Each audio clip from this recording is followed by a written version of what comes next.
We are live. Brilliant. Well, hello and a warm welcome to everyone here today. I hope you're all ready for what should be a fascinating conversation between three people with very different and unique perspectives. The topic we're looking at today is how we can strengthen the climate resilience of heritage sites. Personally, I think this is an interesting topic since the reconstruction and recovery of heritage sites is its own kind of regrowth, bringing back and building on what was there before, which has some pretty clear parallels with what many green projects are also trying to achieve. Moving forward then, the task and challenge will be to try and blend the two, such as what we're seeing with the Green Mosul project. With that out of the way, I'd like to finally introduce the speakers. With us today is Mr. Paolo Fantani, the UNESCO Director in Iraq, who will talk to us about the ongoing cultural heritage work and its future in Mosul.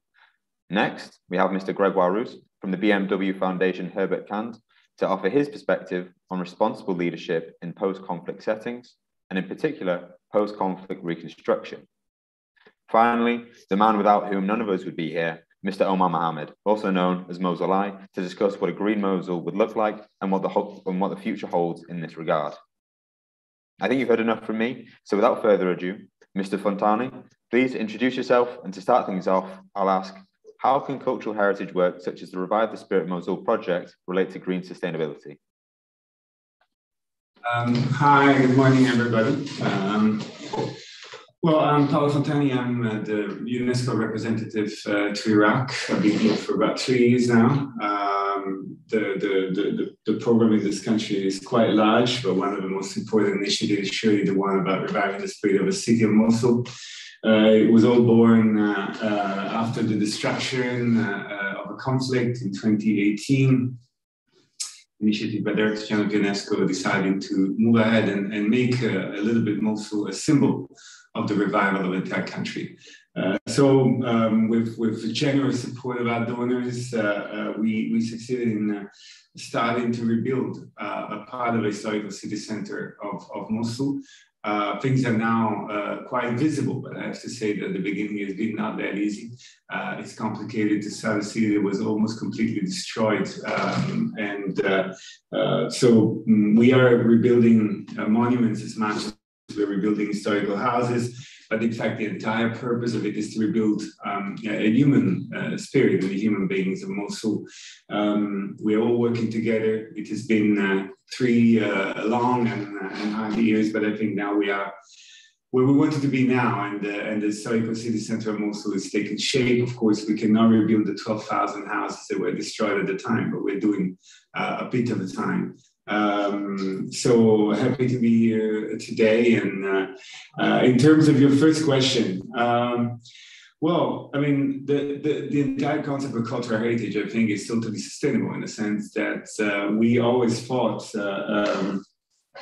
first of all, about the sustainability of the human spirit. I mean, when you think about economic development, you normally think about, factories and employment, small, medium enterprises and employment. But when you think about what we're doing with heritage and culture in the city of Mosul now, employing more than 3,500 people in the last few years, and we've the aim of employing even more. When you think about the fact that people are actually employed to rebuild their own city and their own heritage, therefore their own cultural identity. When you think that everything they're learning is about the 3,000 years of skills that their people have been building in the same place, in the same country, there's nothing more sustainable than that, I think. Plus, talking about green sustainability, culture does not pollute, as far as I know. And in fact, we are, I think, rebuilding back better. So even when you think about the heritage houses we're building, everything we're doing in terms of insulation or water sewage or lighting, even public lighting, is done having in mind the sustainability idea. And then, of course, we decided to team up with Omar Mohammed and the Mosul Eye team in order to unite a little bit this Green Mosul initiative together with what we're doing. We're building a lot of heritage houses, a lot of spaces in the city, including small squares, small areas. As you know, the typical Mosul house, small or big, as a courtyard in its interior. In the courtyard, normally there are trees. So what a better opportunity for us is to also use rebuilding back better by using also the greening project that Mosula is building. And thanks to also the partners that are helping us on that one. So I'll stop here now and leave you with the others. Thank you. Yeah, so I thought that was a really interesting insight, especially on the part of, they're rebuilding their own city, but they're also learning the skills to do it. So I guess a follow-up question to that would be, do you think that these projects are more effective as a top-down approach with UNESCO leading things, or do you think that they're better when they're initiated and led by local communities? Well, I believe actually the doubt has never come to our mind. I mean, these things have to be together with the community. There is no way, Omar can talk more. I have about 20 plus years of experience in development, but and we always work with people, but I've never found a need to work more with people than in rebuilding the city of Mosul. The number of partners and stakeholders involved were so vast, and all of them so absolutely engaged in that it would have been impossible not to have everybody around the table. Is that always simple? No, it's not. I think what you need to do at the beginning is, with time, build a trust. You are an outsider at the beginning, and but your team helps you out. So we have a lot of Moslawis and a lot of Iraqis in our team.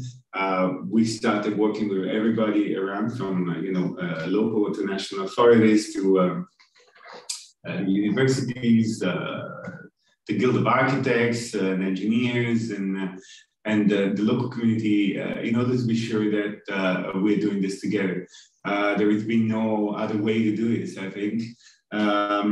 Even the houses actually are bespoke, in the sense that we decide to look for a house, we see the opportunity to do that, we talk to the owner, we talk to eventually the persons who are living into the house, and then each house is rebuilt following the specifications and the wills of the house owners or the renters, so that they're adapted to what kind of lifestyle they have, what they're doing, and how they live it. So I believe there would be no other way, and also it would be probably unsustainable, the fact that you do not work with the people that you are supposed to support. In fact, at the end of the day, the entire support is not to UNESCO, but it's to Iraq and Mosul and the people of Mosul. So we are just a go-between, bringing our expertise in order to make this happen. But the work is something that we have to do together, and the beneficiaries are the people from Mosul, certainly not us. So no, there's no top-down approach, I think, in development, and in particular, not top-down approach for what it concerns what we're doing with local communities. Brilliant. Thank you for that, Mr. Fontani. It'll be interesting to hear what the others have to say on that when we get to the open discussion. But on that note, I think it's time we heard from Mr. Gregoire Rouss. So please introduce yourself. Tell us who you are. Thank you very much, Alastair, and good morning, everyone. I should like to first thank Omar for not just his invitation, but his leadership, his vision, and his courage that have clearly been an inspiration to so many people, not just in Iraq, but also in Europe. Our foundation is based in Germany, and we had the great privilege of hosting Omar during the security conference last February in Munich. And I think Omar was perhaps one of the most charismatic leaders we were honored to host, and someone who really showed that the future is not just about building or rebuilding. It's first of all about bringing peace, stability, and by bringing peace and stability in reconciling the past and the present to build a sustainable future. So I work at the BMW Foundation, where I coordinate our political agenda. And our foundation was founded more than 50 years ago now, and is committed to advancing the Sustainable Development Goals and the 2030 Agenda of the United Nations by promoting, supporting responsible leadership wherever it is to be found, in business, in politics, civil society. And for me, it is not banal to speak on that panel because I actually worked with UNESCO back some years ago when I was France's youth ambassador to the organization.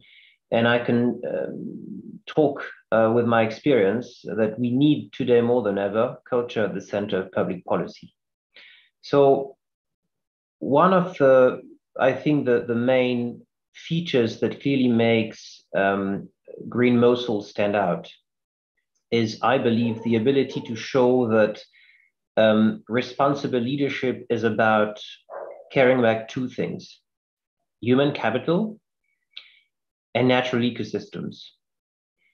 When talk about human capital, we immediately think about or refer to dreams, social organization, culture, and in the end, progress. When we talk about natural ecosystems, we of course think about nature, but also space, and how do we structure our space? And so being able to reconcile the two is really showing that building the future is about reconciling tradition and modernity and caring for the space and how we structure it.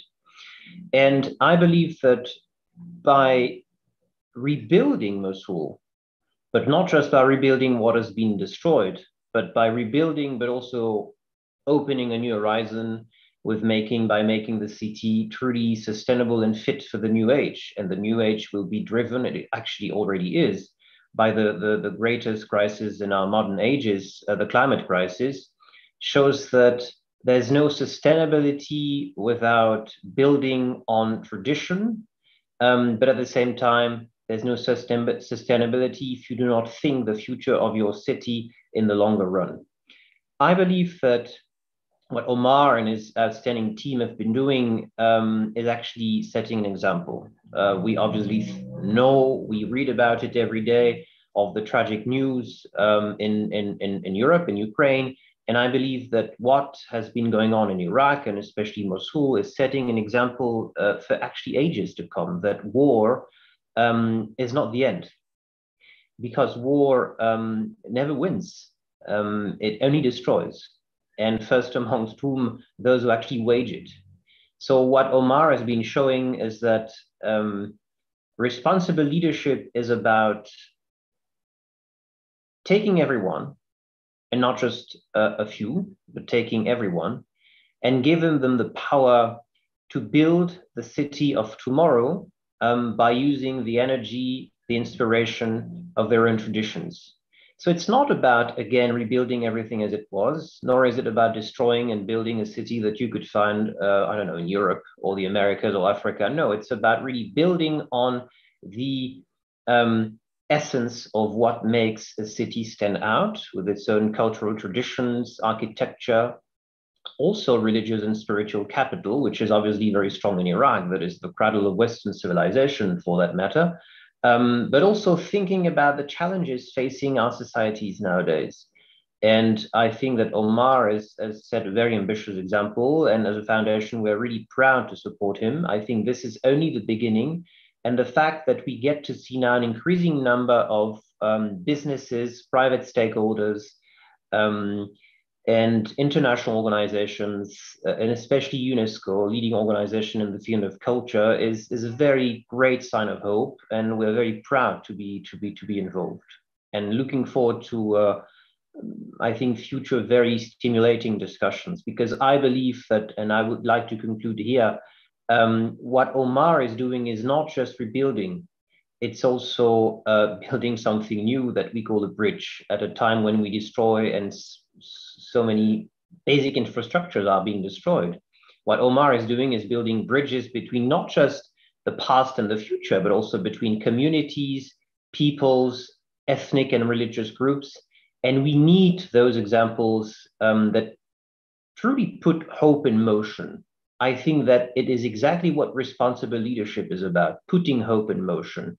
And for that, I thank Omar and Green Mosul and the whole organization and their partners very strongly.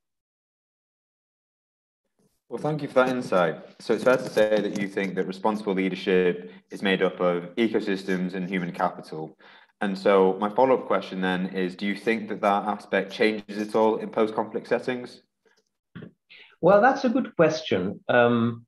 I think that normally we look at it from a mere conceptual perspective. When you look at Iraq, when you look at what Ukraine is becoming or what some parts of Ukraine are turned into, it's actually fields of ruins. So it's obvious that the post-conflict context is truly making this concept of responsible leadership stand out. It's very different. Because you could just say, look, let's rebuild in a very utilitarist way. I think that Omar and the whole organization made a different choice, saying, yes, there are issues of long-term sustainability, the need to be carbon neutral, the need to be green, the need to build back better. But there's also the need of preserving, protecting, and promoting the culture that made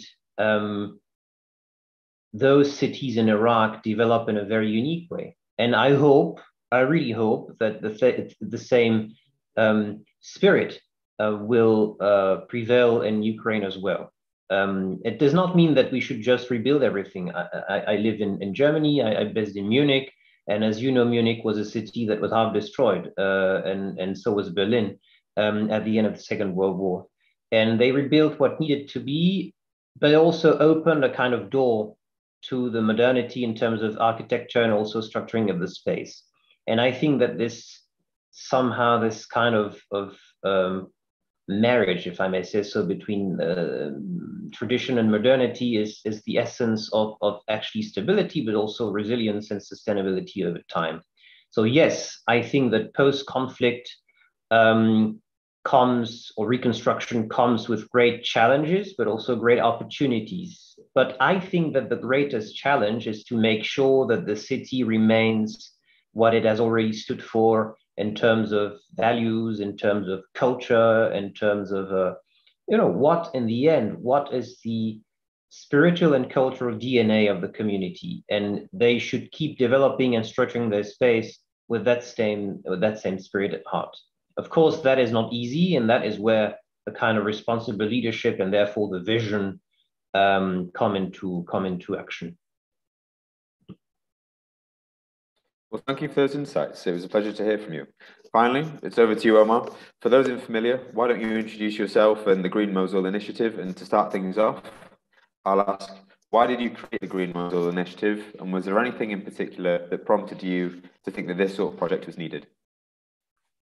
Thank you, Alistair, for moderating the panel. And I'm really happy to be on the same panel with Paolo, who is doing already a great work in Mosul.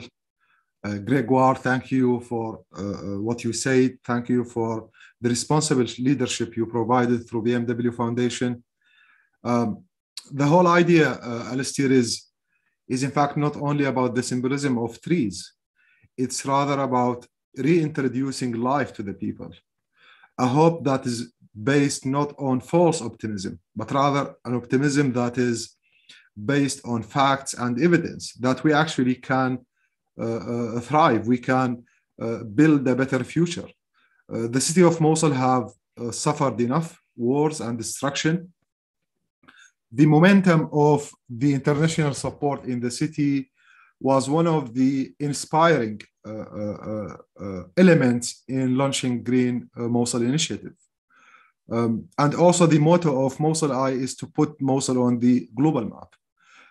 Not just for the aim of connecting the city globally, but rather to show the people that what they are doing matters, not only locally, but internationally, that they are not part of a very local and domestic context. Rather, they are contributing also to the world. When you care about your city, you are developing another part of the world. To also show them that there is a responsibility on them to continue rehabilitating their lives. The trauma the people have lived also required recreating the imagination. You probably know very well, Alistair, that without imagination, we cannot actually create a better life.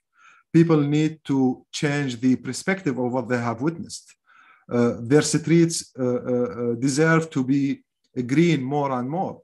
And the concept of the rehabilitation of the most two symbolic sites in Mosul, the At-Tahira Church, As-Sa'a Church, as well as the An-Nuri Mosque, reconstructed by UNESCO. In fact, it brought to our attention the importance of looking at the future from a different perspective. If you look at the distance between the two sites, An-Nuri Mosque and the As-Sa'a Church, you would definitely see that most of the history of Mosul was actually created there.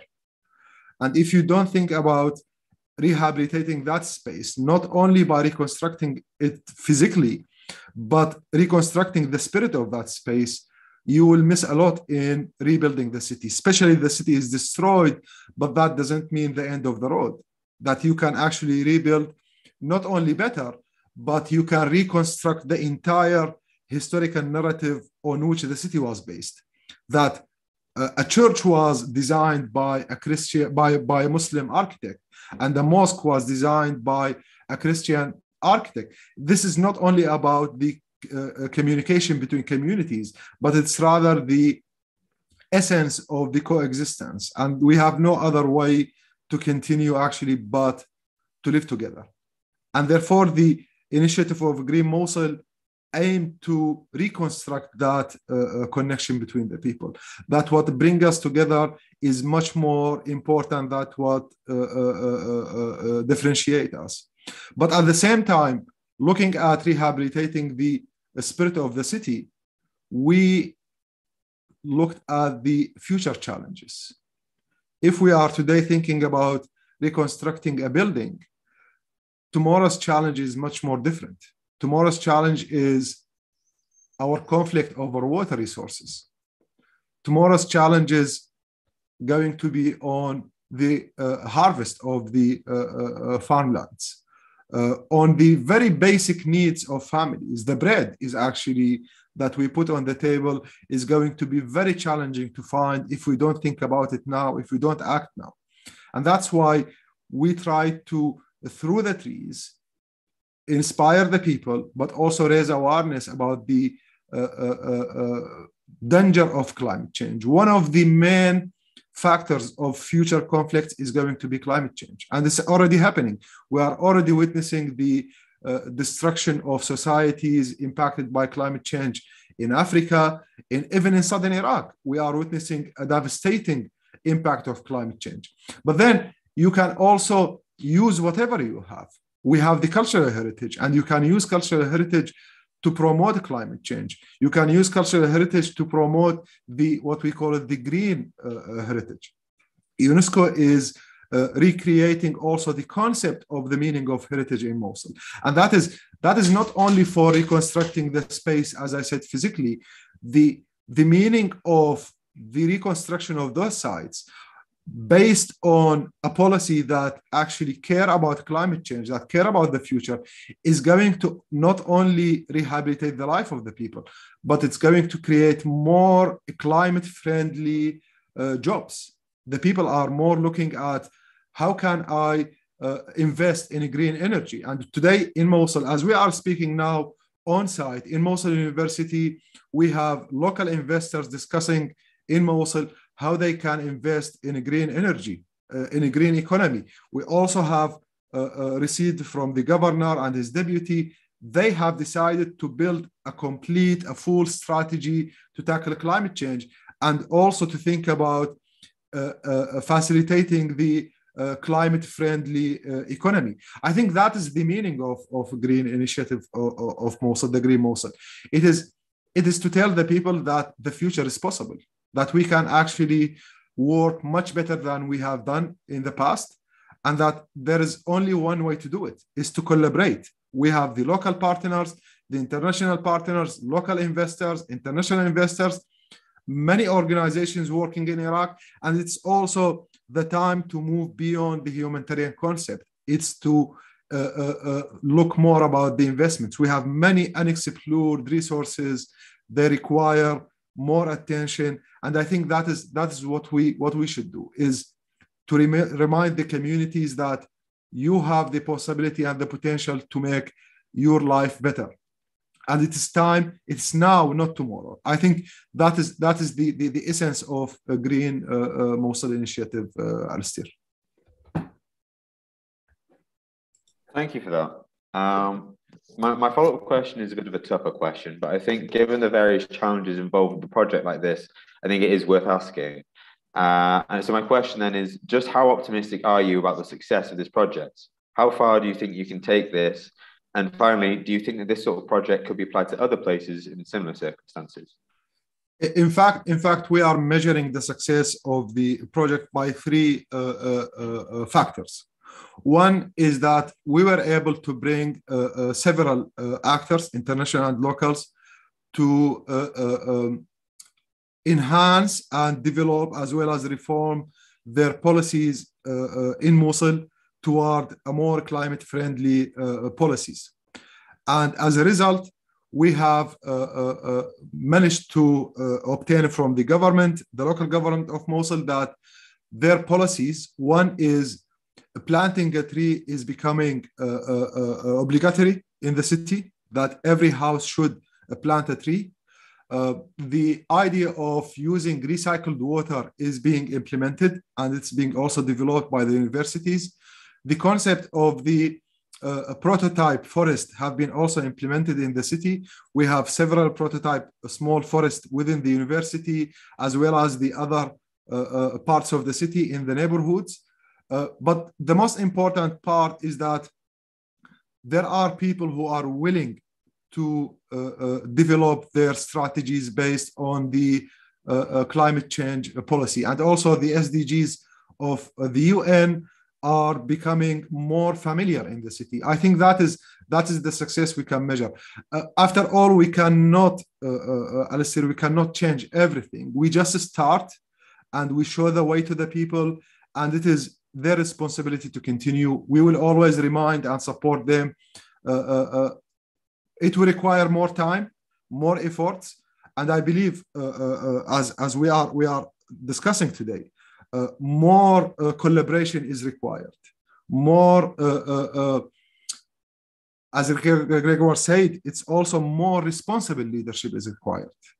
More people with vision, with great imagination are needed in the city of Mosul now, and also in Iraq. I think it is also possible to implement such projects in the wider Iraq. The Ministry of Agriculture, the Ministry of Culture, the other entities in Iraq are actually thinking in this direction, but the challenge is huge. It requires local and international collaboration on a very large scale. Thank you for that. That was very interesting. So now that we've heard from you all, I'd like to open this up into an open discussion between all of you. So I'll throw out a question to start things off, and any one of you should feel free to answer and engage with one another. So my first question to the panel then is there a tension between the immediate needs of reconstruction versus longer term goals? How can we incorporate future-proofing into the strategy of reconstruction?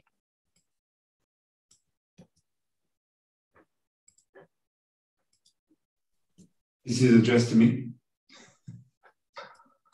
Anybody can. I will bring my own stone as well, Paolo, but please, by all means. Should I start then? I jumped on Paolo, shame on me. I think that what is very important, and listening to Omar, this came out all the clearer to me, is the need for stronger coalitions. You might have the strongest individual players and stakeholders, whether those are policymakers, foundations, philanthropists, international organizations, you will never achieve as much as when you bring them all together and make them join forces. It does not mean that everyone will see their DNA and what makes them stand out dilute. On the contrary, they will all bring their specificities and make I think the global ambition stronger. And listening to Omar talking about the necessity, the need to understand the specificities of the space, and as far as Mosul is concerned, it's the harvest, the water infrastructure, and of course tomorrow, because it's all about the energy, how should you cater for the energy needs, energy storage, renewables. I think it shows and of course, at the end of the day, the job opportunities that all this create, it shows that, and Omar referred to the need to, remain ambitious and demonstrate responsible leadership. It stresses the need to care for the people. A city is nothing if we do not understand that a city means a group of human beings coming together to structure a space. If you don't understand that, then you will fail. I mean, you will succeed in the very short run, very impressive, a lot of trees, beautiful pictures, but on the long run, you will fail. And one of the reasons why I am very confident that Green Mosul will succeed is that it brings people together, empowers them to understand that they have their part to play in the building of their future. And I think they care for the people. The Green Mosul is human caring. And listening to Omar, it's clear that he understands that there is no success on the long run if you don't bring the people in the discussion. I think it's a democratic process, actually. It's not just, again, a group of a few people making decisions in their corner. It's really bringing the many in the discussion. And last but not least, again, because I have Paulo here, the need to bring everyone around the table and strengthen coalitions, because Omar is doing a tremendous job, but it's also up to us, the BMW Foundation, UNESCO, and many other organizations to play that part and make sure that capital will be there, support will be there whenever it is needed. So it's everyone's homework, if I may say so, to ensure the sustainability of the success. Because you are right, the risk is high for an operation like that one to fail. That's what makes it exciting, I think, and very much needed.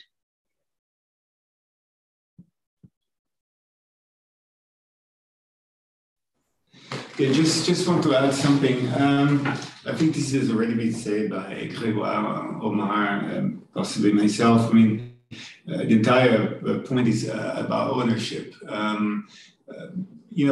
I think that the coalition that UNESCO and its partners, and with Green Mosul, Omar, and the BMW Foundation and others have built, when I look around what we're doing in the last 3 years, the coalition that's been built around Mosul is pretty large, pretty vast, very interconnected. A lot of both institutional and non-institutional opportunities.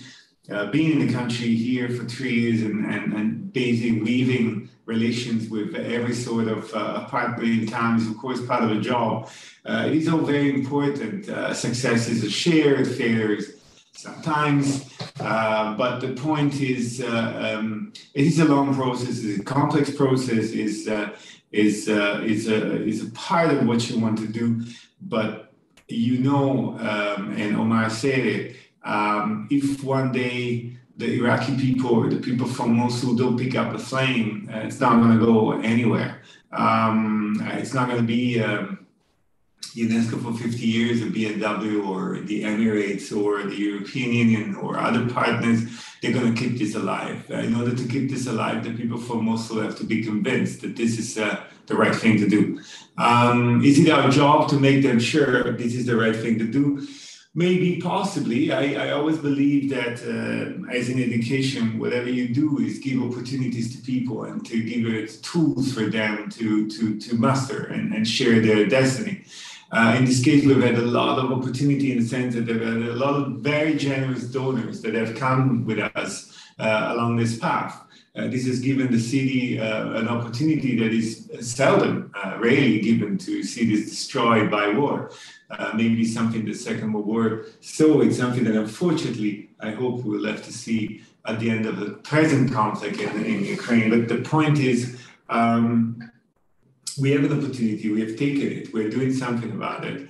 I want to continue working on this. I hope that UNESCO can gather more and more funding in order to continue what we're doing. Remember, we're building 150 houses out of 12,000 destroyed. This is already a long job for 2 to 3 years. We want to continue that, but what we're trying to do, and we're doing the same thing actually in Basra by rebuilding a part of the historical city center there too, is to tell people, look, this is what could happen. This is what could be. This is what we could imagine together to rebuild. This is what your city could look like. You know, when you do a literary festival, when you do a film festival, when you do a music festival like we did recently at the end of March, and you bring together a lot of people from all over the world to dance and sing and play with musicians from Mosul and Iraq, and you're just saying, you know, this is an opportunity, this is a chance, this is what could be. And we are here to do it with you, we are here to support. But at one moment, the engine of change has to be shifted from the international community to the national community or the local community itself. That's going to be the very important moment where gear has to be shifted and the change will have to really happen. We are all here to make sure that change will happen. It will depend a lot from international partners, from local partners, authorities, but also from private citizens. You know, the moment you think about yourself and your city, you need to think about what kind of Mosul you want in the future. Remember, we are UNESCO, so we mostly work on education and culture, and the two are explicitly interlinked and interwoven in the rebuilding of Mosul. I mean, the entire idea is an example of what the city can be, a city which is full of culture, full of interconnectedness among the people, the religions, the ethnic groups, the history, the past, the different layers woven together in order for the city to be what it used to be, and even better what it used to be. In the sense of becoming another center and a hub for innovation, for creation, for people to live together and speak together and do things together. But at a certain moment, this has to become the entire idea of the citizens of Mosul and the shared idea of the people that this is what they want. You know, we are trying in our little thing to preserve a little part of the historical city center. We're trying to create medium and small enterprises in the field of culture and creative industry.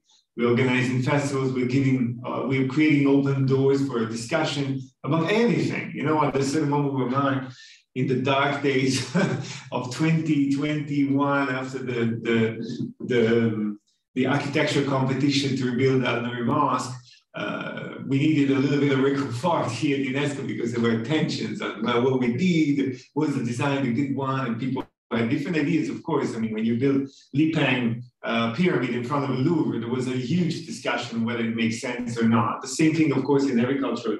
But what Omar said at the time was good because he said, look, Bob, the fact that in Mosul today in 2021, instead of discussing about death and destruction, we're discussing about the result of an architecture competition is in itself already success. So I think, you know, that is a little bit the shifting paradigm of conversation about Mosul that we need to have. But at a certain moment, this has to be embraced completely by the population and then taken forward from there. Thanks. Well, thank you for that. I think something that you've all picked up on is the coalition and alliance that has been built and that will be needed moving forward in Mosul and other projects. But my question to all of you, and in particular Omar, is how do we ensure co-production? How do we bring in stakeholders like the public and businesses? How can they be brought in effectively? I think I would start with where Paolo stopped. It is that when people talk, we should listen to them, but not listen to them in the sense of creating more kind of like problematic debate, but rather to create, as also Gregoire said, this is a democratic process.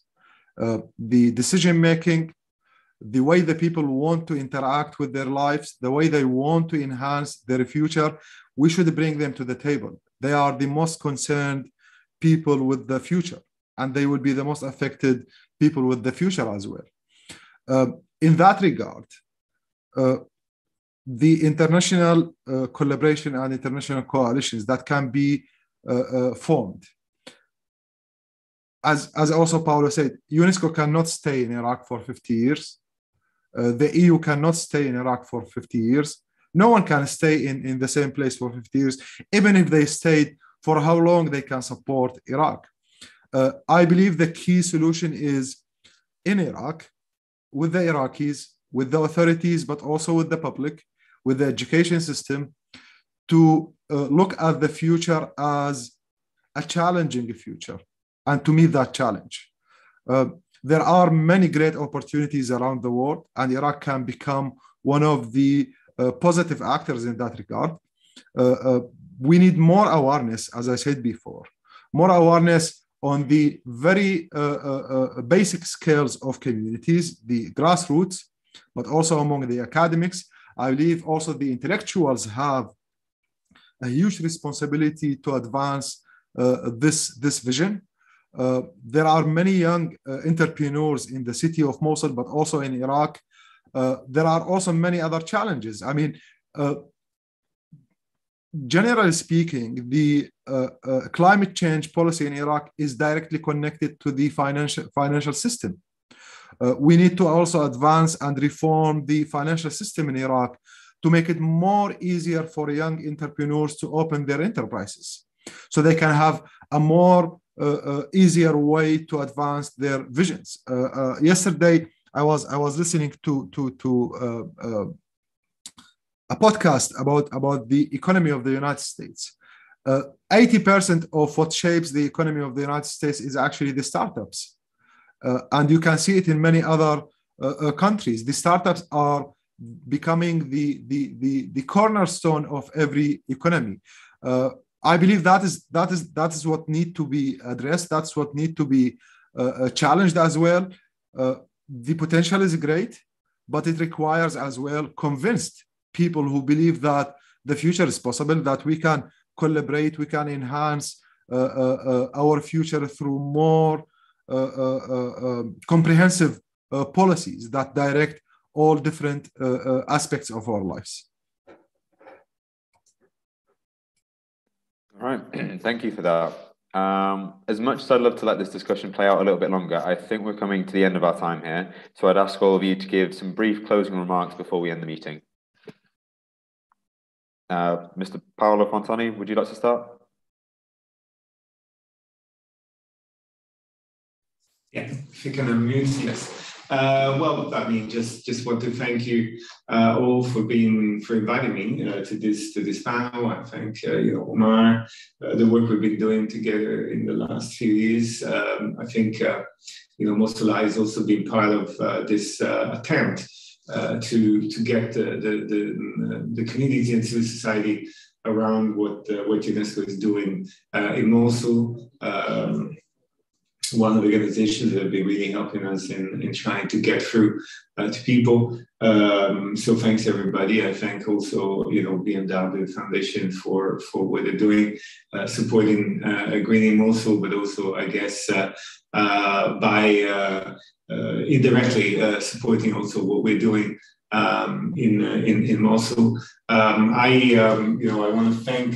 I would also hope that in the next few months we will be able to continue gathering friends and partners to continue the work we're doing, because I think we need still a few years in Mosul in order to continue the work we're doing, in order to make sure that we can operate this transition between what's happening now and what should be happening in the future. So thanks again, and have a good day.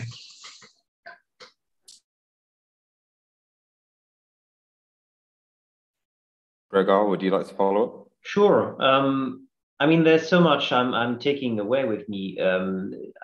I think there are three main lessons for me, or three main sources of hope that makes me so hopeful for the future, but also that convince me that this Green Mosul project will be successful on the long run. I think it's because it made it's taken the three biggest important decisions when it comes to a responsible leader and a responsible leadership project. The first is that, as Omar stressed, it's a participatory process. In other words, as Paolo underlined, you increase the sense of ownership. And it's obvious that you always cherish more what you own. And therefore, the more you own and the greater the ownership and the greater the sense of collective movement, I think the stronger and the most likely it is to be sustained on the longer run.